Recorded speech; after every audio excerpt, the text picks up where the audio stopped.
Ma, kumusta po ang pakiramdam niyo ngayon? Tanong ni Jana, umupo sa gilid ng kama ni Marlene. Ang sinag ng araw ay dahan-dahang sumisilip sa bintana, nagbibigay liwanag sa silid.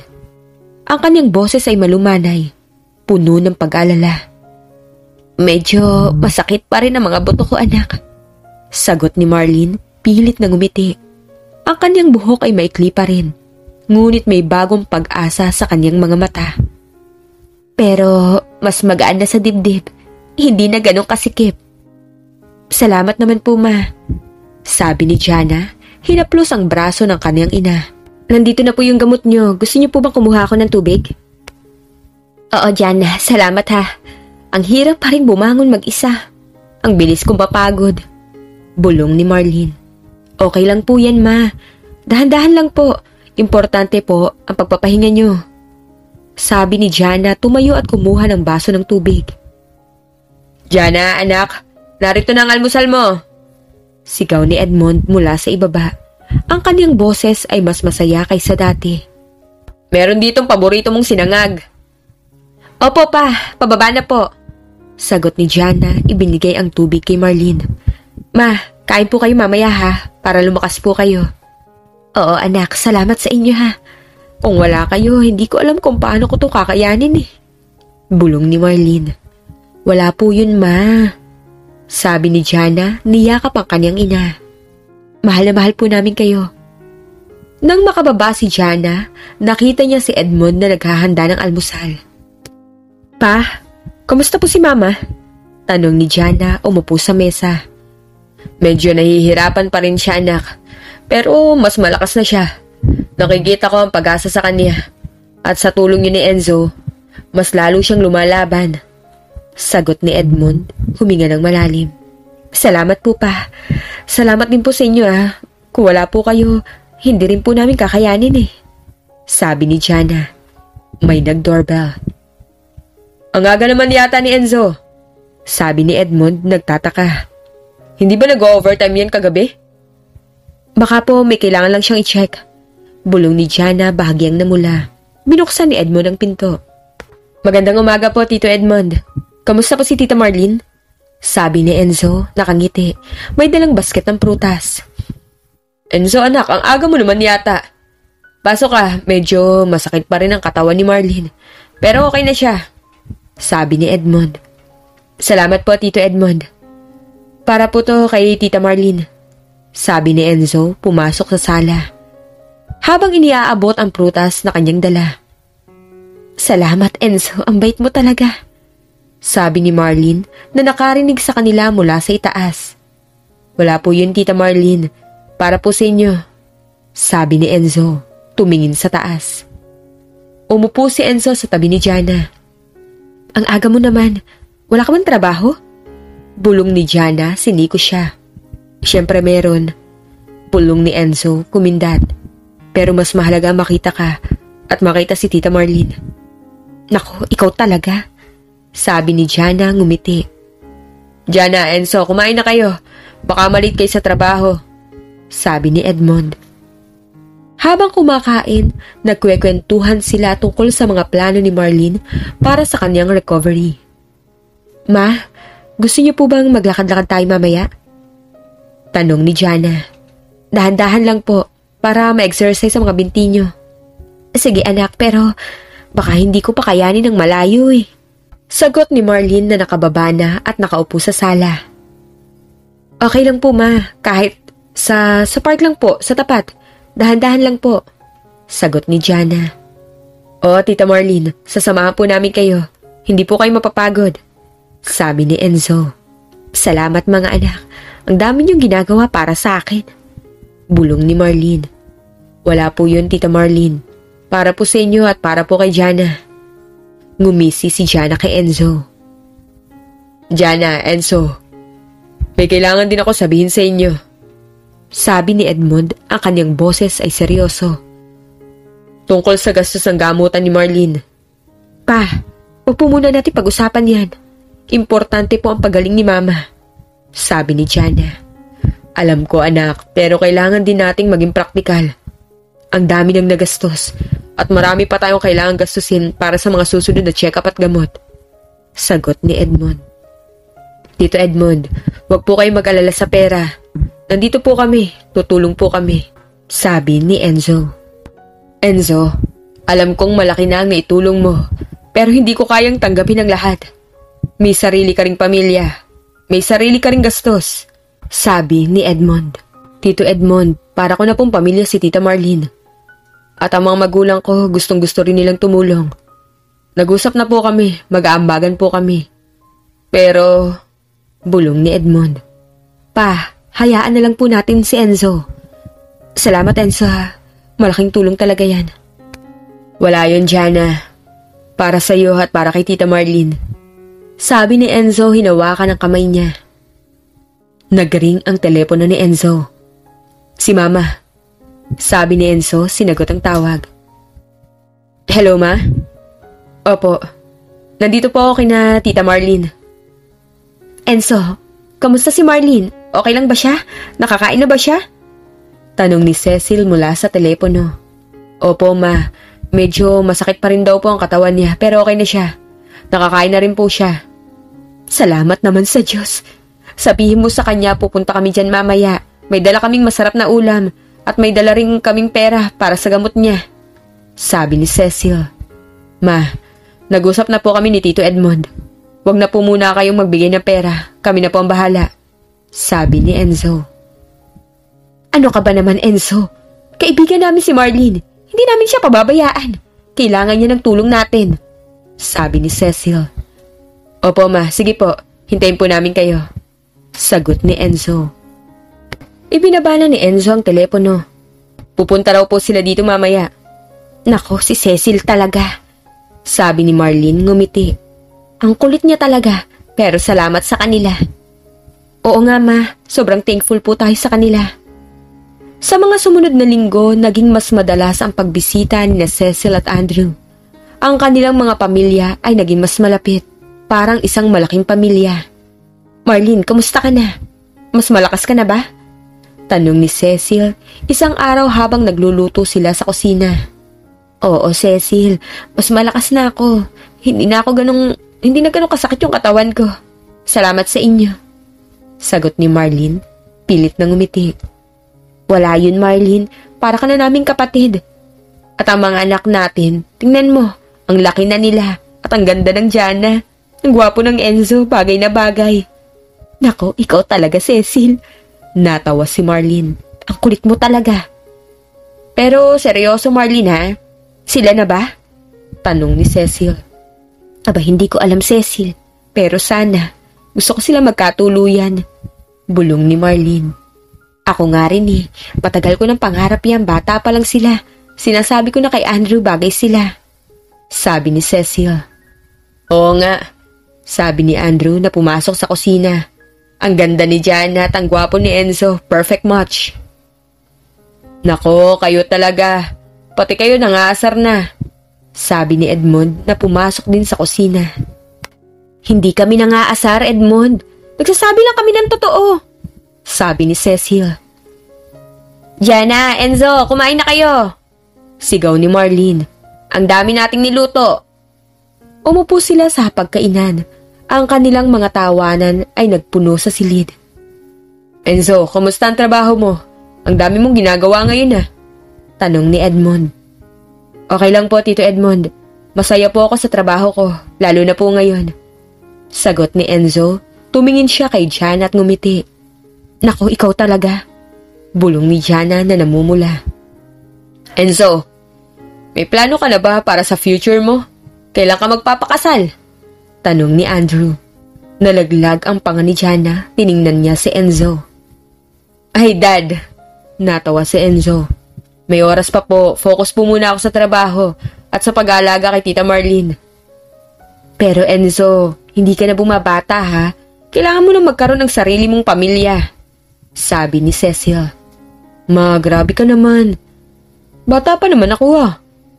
Sagot ni Enzo bahagyang namumula. Jana, huwag ka mag-alala. Darating din yan. Sabi ni Marlene kumindat kay Jana. Ma? Bulong ni Jana nahihiya. Hayaan mo na, Jana. Malay mo, tadhana nga. Sabi ni Enzo, hinawakan ang kamay niya sa ilalim ng mesa.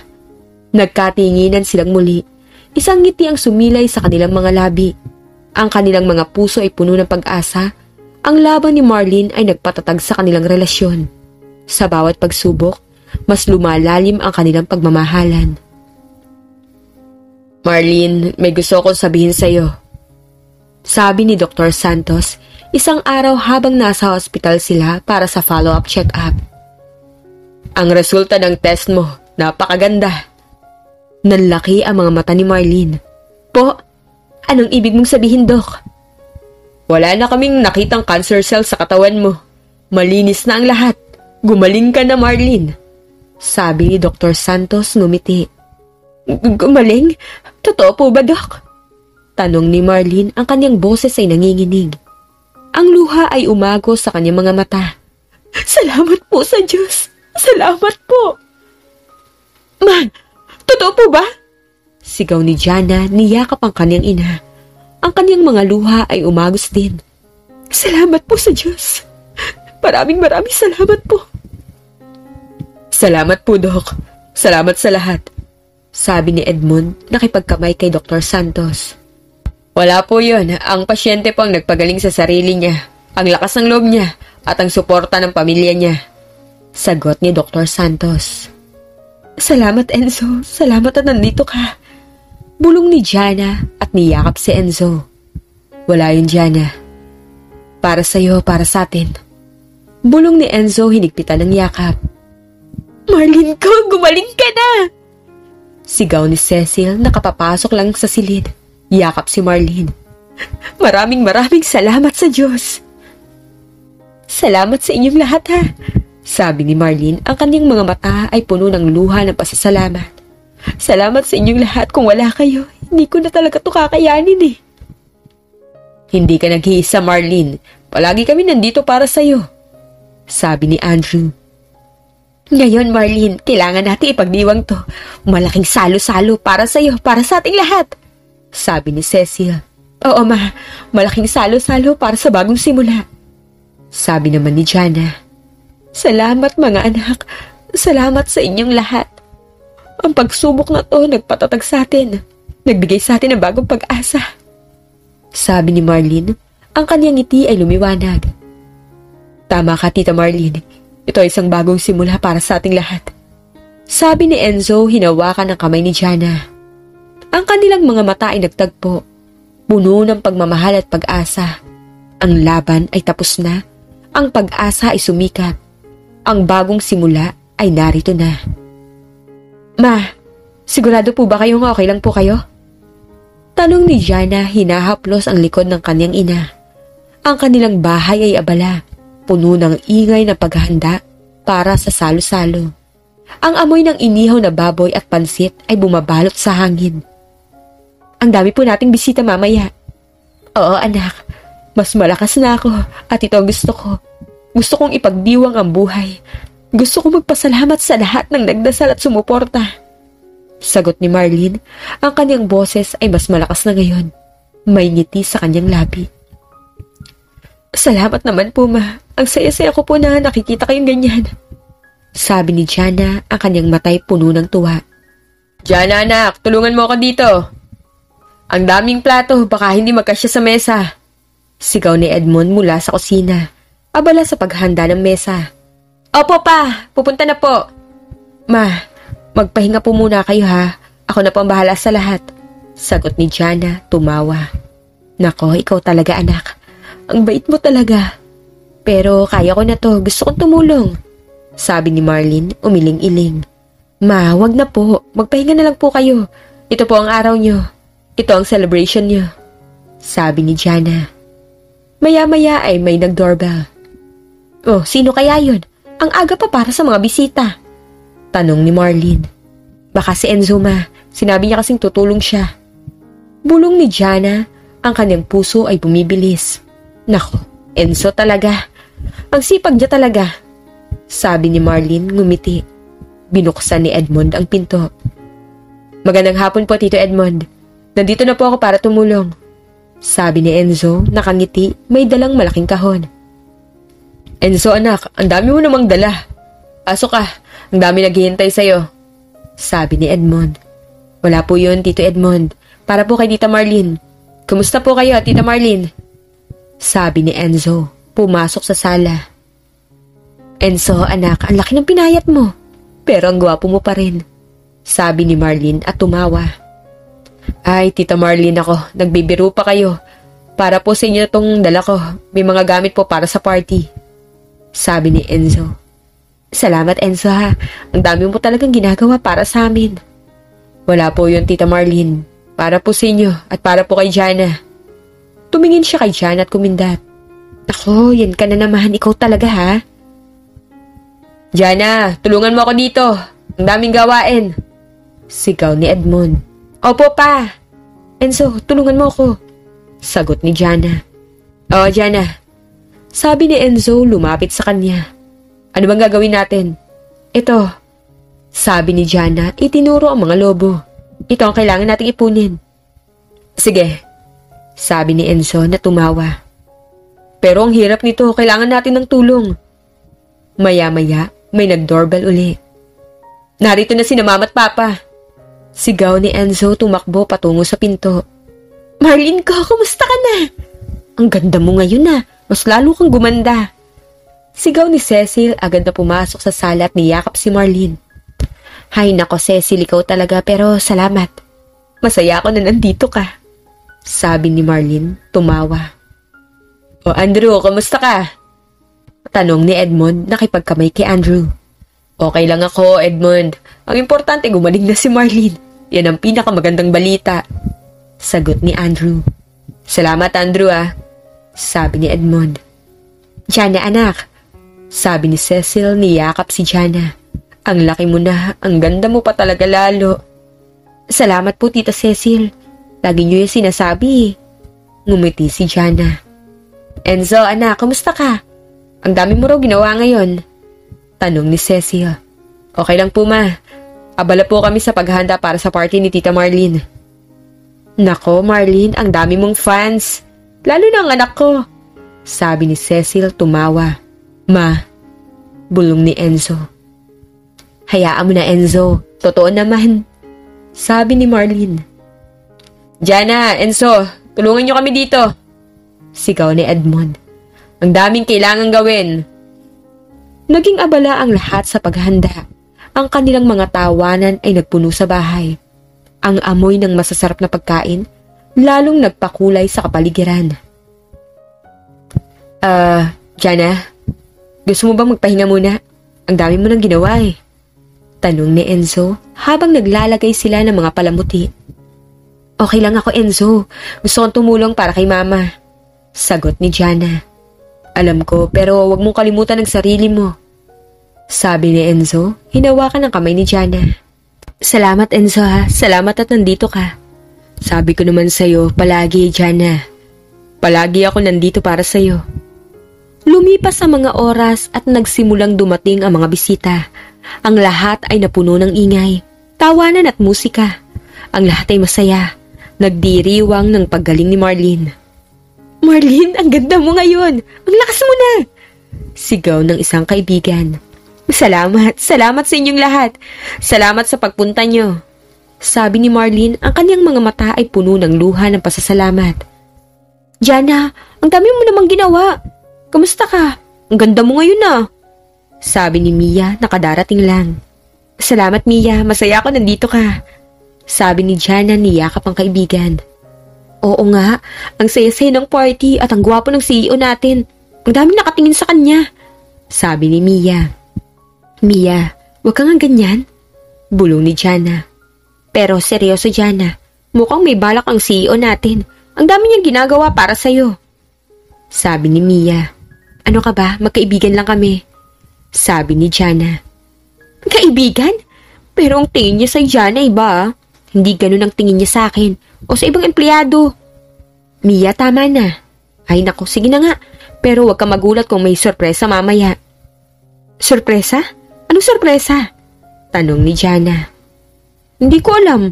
Sabi ni Mia nagkibit balikat. pero ramdam ko lang.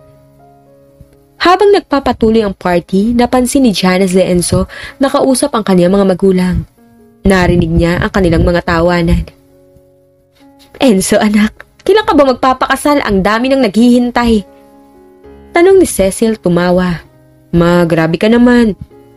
May oras pa po, saka kailangan ko po munang makahanap ng tamang babae. Sabi ni Enzo. Nako Enzo, nandyan ang tamang babae, hindi mo lang nakikita. Sabi ni Marlene na tumatawa. Tumingin siya kay Jana at kumindat. Ma, bulong ni Jana. Tita Marlene, ikaw talaga, pero siguro tama po kayo. Sabi ni Enzo, ngumiti. Nagkatinginan sina Jana at Enzo. Isang ngiti ang sumilay sa kanilang mga labi. Attention everyone! Sigaw ni Enzo, kumuha ng mikropono. Ang lahat ay natahimik.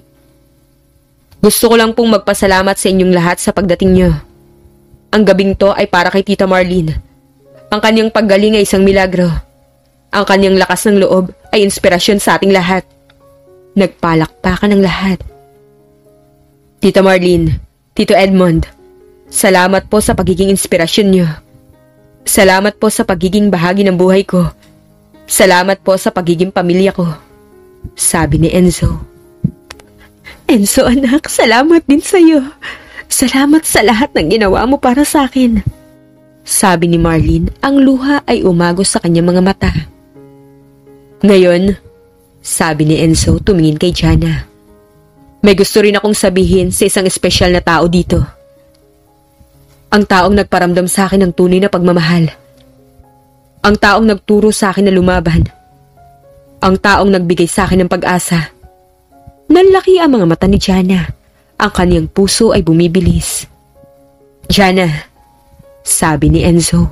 Bumaba mula sa stage at lumapit kay Jana. Lumuhod siya sa harap nito.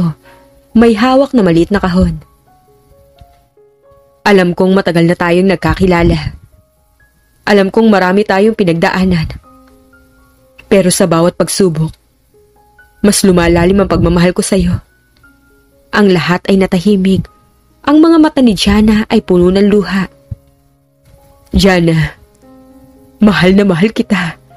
Sabi ni Enzo, binuksan ang kahon at isang singsing na may kumikinang na brilyante ang lumabas. Will you marry me?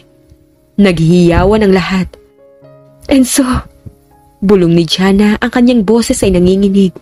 Ang luha ay umagos ng walang tigil. Totoo ba to? Totoo, Jana. Sabi ni Enzo, ang kanyang mga mata ay puno ng pagmamahal. Mahal na mahal kita. Gusto kong makasama ka habang buhay. Gusto kong maging asawa mo. Gusto kong maging ama ng mga anak mo. Oo, Enzo! Sigaw ni Jana, niyakap si Enzo. Mahal na mahal din kita. Kaya't oo. Nagpalakpakan ng lahat. Naghiyawan. Nagyakapan sina Marlene at Edmond. Ang kanilang mga mata ay puno ng tuwa. Niyakap ni Cecil at Andrew si Enzo. Anak, congrats! Sigaw ni Cecil. Sabi ko na nga ba, sila na talaga nakatadhana. Salamat ma. Sabi ni Enzo, niyakap ang kanyang ina. Jana anak, congrats! Ang saya-saya ko para sa inyo. Sabi ni Marlene, niyakap si Jana. Salamat ma, salamat sa inyo. Sabi ni Jana na umiiyak. Jana, Enzo, congrats! Sabi ko na nga ba may sorpresa eh. Sabi ni Mia, niyakap si Jana. Ikaw talaga, Mia. Sabi ni Jana na tumatawa. Jana, suotin mo na ang singsing. Sabi ni Enzo, kinuha ang singsing at isinuot sa daliri ni Jana. Ang ganda. Salamat, Enzo. Bulong ni Jana na tiningnan ang singsing. Wala yun, Jana. Mahal kita. Sabi ni Enzo, hinalikan ang kamay niya. Mahal din kita, Enzo. Bulong ni Jana. Ngayon, mag-usap na tayo tungkol sa kasal. Sigaw ni Cecil. Kailan, saan, anong kulay? Ma, dahan-dahan lang po. Kailangan po namin magplano. Sabi ni Enzo, natatawa. Oo nga, ma. Pero masaya po ako, sobrang saya. Sabi ni Jana. Alam ko, anak. Alam ko, ito ang pinakamagandang regalo na natanggap ko. Sabi ni Marlene. Enzo, Jana, congrats! Sigaw ni Edmond, inakbayan sila. Ang ganda ng future niyo. Salamat po pa. Salamat po sa inyong lahat. Sabi ni Enzo. Jana, Enzo, ang dami niyong pinagdaanan pero sa huli, kayo pa rin ang nagkatuluyan. Ito ang tinatawag na tadhana. Sabi ni Andrew. Oo, Tito Andrew. Tadhana nga. Sabi ni Jana, tiningnan si Enzo. Tadhana. Bulong ni Enzo. Hinawakan ang kamay ni Jana. Palagi tayo nakatadhana, Jana. Palagi. Ang musika ay muling tumugtog. Ang lahat ay masaya. Nagdiriwang ng pagmamahala ni Jana at Enzo. Ang kanilang paglalakbay, puno ng sakit at pagsubok. Nagtapos sa isang bagong simula. Isang simula na puno ng pag-ibig at pag-asa. Ang mga salitang hindi natanggap noon ay napalitan ng mga salitang nagbigay buhay, nagbigay pag-asa at nagbigay ng isang walang hanggang pagmamahalan.